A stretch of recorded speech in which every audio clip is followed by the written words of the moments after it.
ഏഴാം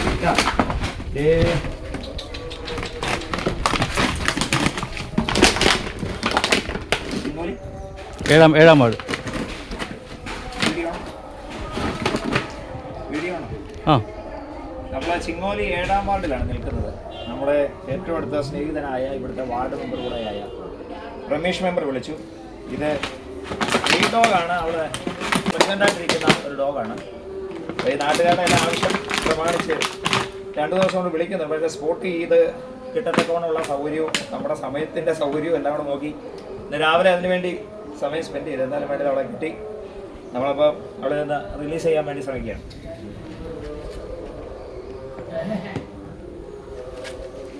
പ്രത്യേകിച്ച് ഈ ഹരിതകർമ്മസേനയൊക്കെ നമ്മുടെ കേരളത്തിൻ്റെ അങ്ങോളം ഇങ്ങോളം സുലഭമാണ്. ഇങ്ങനെയുള്ള പ്ലാസ്റ്റിക്കുകൾ ദയവ് ചെയ്ത് നിങ്ങൾ പുറത്തേക്ക് വിടരുത്. ഇതിനു മുമ്പുള്ള വീഡിയോകളിലുമൊക്കെ ഞാൻ റെസ്ക്യൂ ചെയ്യുന്ന സമയത്ത് പറഞ്ഞിട്ടുള്ളതാണ്. ഇവർ സ്ട്രീറ്റ് ഡോഗ് ആയതുകൊണ്ട് വേണ്ട വിധത്തിൽ അവർക്ക് ഭക്ഷണം കിട്ടാറില്ല. അതുകൊണ്ട് നമ്മൾ ഈ ഇങ്ങനെയുള്ള ബോക്സുകളൊക്കെ ഒരു ബിസ്ക്കറ്റ് പാട്ടയായാലും എടുത്ത് വെളിയിൽ കളയുമ്പോൾ അവരതിൻ്റെ സ്മെല്ല് പിടിച്ച് വന്ന് ഇങ്ങനെയുള്ള ടിന്നുകളിലേക്ക് തലയിടും. ഇവരുടെ മുഖം മൂർത്തതായതുകൊണ്ട് അകത്തേക്ക് കയറും, പക്ഷേ പുറത്തേക്ക് ഇറങ്ങാൻ പറ്റത്തില്ല. പ്രത്യേകിച്ച് ഈ പ്ലാസ്റ്റിക് പുറത്ത് കുറേ നാൾ കടന്നു കഴിഞ്ഞാൽ സംഭവിക്കുന്ന കാര്യം പറഞ്ഞാൽ ഇരുമ്പിനേക്കാൾ ഇത് ഇരുമ്പ് കട്ട് ചെയ്യുന്ന കട്ടറാണ്. അതുപയോഗിച്ച് മാത്രമേ നമുക്കത് കട്ട് ചെയ്ത് അവനെ റിലീസ് ചെയ്യാൻ പറ്റത്തുള്ളൂ. അല്ലാതെ എത്ര പിടിച്ചെന്ന് പറഞ്ഞാലും ഊരി വരത്തില്ല. ഇപ്പോൾ നമ്മൾ കട്ട് ചെയ്തിട്ടുണ്ട്. അപ്പോൾ ഊരി ഇതാണ് ചെയ്യാൻ പറ്റുന്നത്. അതുകൊണ്ട് ദയവ് ചെയ്ത് ഇങ്ങനെയുള്ള പ്ലാസ്റ്റിക് ബോട്ടിലുകൾ ഒരു കാരണവശാലും പുറത്തേക്ക് വിടാതെ, മാലിന്യമുക്ത കേരളമാണ് നമ്മുടെ കേരളം. അതുകൊണ്ട് നിങ്ങൾ പ്ലാസ്റ്റിക്കുകൾ ഇട്ട് കഴിഞ്ഞാൽ ഇങ്ങനെയുള്ള ജീവികളൊക്കെ വന്ന് അപകടത്തിൽപ്പെടാനുള്ളതായ സാഹചര്യമാണ്. നോക്കിക്കേ, ഇത് പ്രഗ്നൻ്റ് ആയിട്ടുള്ള ഒരു ഡോഗാണ്.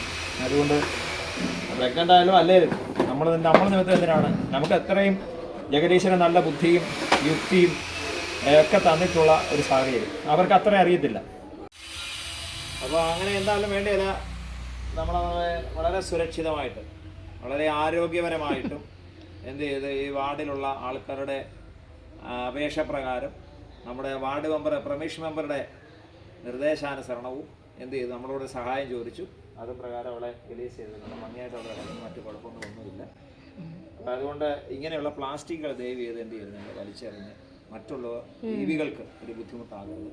അല്പമെങ്കിലും ഫുഡുള്ള ഒരു ബിസ്ക്കറ്റ് പാട്ടയാണെങ്കിൽ പോലും പുറത്തേക്ക് വലിച്ചെറിഞ്ഞു കഴിഞ്ഞാൽ അവർക്കറിയത്തില്ല. അത് സ്മെല്ല് പിടിച്ച് പെട്ടെന്ന് എന്ത് ചെയ്യും, പട്ടിയായാലും പൂച്ചയായാലും മറ്റു ഇതര ജീവികളായാലും പെട്ടെന്ന് തലയെ അങ്ങോട്ടിടും. അവരുടെ മുഖം ഇങ്ങനെ കൂർത്തതായതുകൊണ്ട് അകത്തേക്ക് കയറും, തല തിരിച്ചെടുക്കാൻ പറ്റത്തില്ല. പ്രത്യേകിച്ച് പ്ലാസ്റ്റിക് ബോട്ടിലെന്ന് പറഞ്ഞാൽ ഇരുമ്പിനേക്കാളും ഭയങ്കര കട്ടിയാണ്. വെളിയിൽ കിടന്ന് മഴയും വെയിലും ഒക്കെ കൊണ്ടുകഴിഞ്ഞാൽ ഭയങ്കര കട്ടിയാണ്. അത് നമ്മൾ കട്ടർ ഉപയോഗിച്ച് തന്നെ കട്ട് ചെയ്ത് ഊരിയെങ്കിൽ മാത്രമേ ഊരി വരത്തുള്ളൂ. അല്ലാതെ എത്ര ശ്രമിച്ചെന്ന് പറഞ്ഞാലും പ്ലാസ്റ്റിക് ബോട്ടിൽ തലയിൽ തിരുങ്ങിപ്പോയെങ്കിൽ ഊരിയെടുക്കാൻ പറ്റും. ഇതാണ് ഞാൻ എന്താ പറഞ്ഞിരുന്നു. ഇത് ഇരുമ്പ് കട്ട് ചെയ്യുന്ന, ഇരുമ്പ് കടഭാഗത്തിലുമൊക്കെ ഇരുമ്പ് കട്ട് ചെയ്യുന്ന, ഇരുമ്പ് ഷീറ്റുകളൊക്കെ കട്ട് ചെയ്യുന്ന കട്ടറാണ്. ഇത് ഉപയോഗിച്ച് മാത്രമേ നമുക്ക് കട്ട് ചെയ്യാൻ പറ്റുള്ളൂ. വിച്ചാത്തി പോലും വെച്ച് കട്ട് ചെയ്യാൻ പറ്റത്തില്ല. അത് നമുക്കും അപകടം. അപ്പോൾ അതുകൊണ്ട് ഇങ്ങനെയുള്ള സാധനങ്ങളൊന്നും എന്ത് ചെയ്യരുത്, പുറത്തേക്ക് വലിച്ചെറിയരുത് എന്നുള്ള കൂടെ ഓർപ്പിച്ച് ഫൈൻഡപ്പ് ചെയ്യുന്നു. ഓക്കെ, ഒരു ചേച്ചി ഇവിടെ ഇരിക്കുന്ന ചേച്ചിമാരൊക്കെയാണ് ഈ വീഡിയോ ഒക്കെ എടുത്തേക്കുന്നത് കേട്ടോ. ഓക്കെ, അവരെ കൂടെ ഒന്ന് കാണിച്ചേക്കാം. ഓക്കെ, ഇതാണ് രമേശ് മെമ്പർ ഞാൻ പറഞ്ഞത്. വളരെ സജീവമായിട്ട് ഈ വാർഡിൽ എന്താവശ്യം ജനത്തിനുണ്ടെങ്കിലും ഓടി എത്തുകയും നമ്മുടെ സഹായം ചോദിച്ചിട്ടുള്ളതുമായ സമയബന്ധിതമായിട്ട് നമുക്കും അവരെയൊക്കെ സഹായിക്കാൻ കഴിഞ്ഞിട്ടുണ്ട്.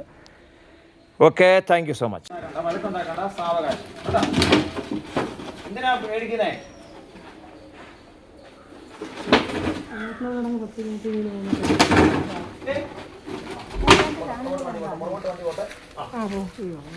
പോണോ?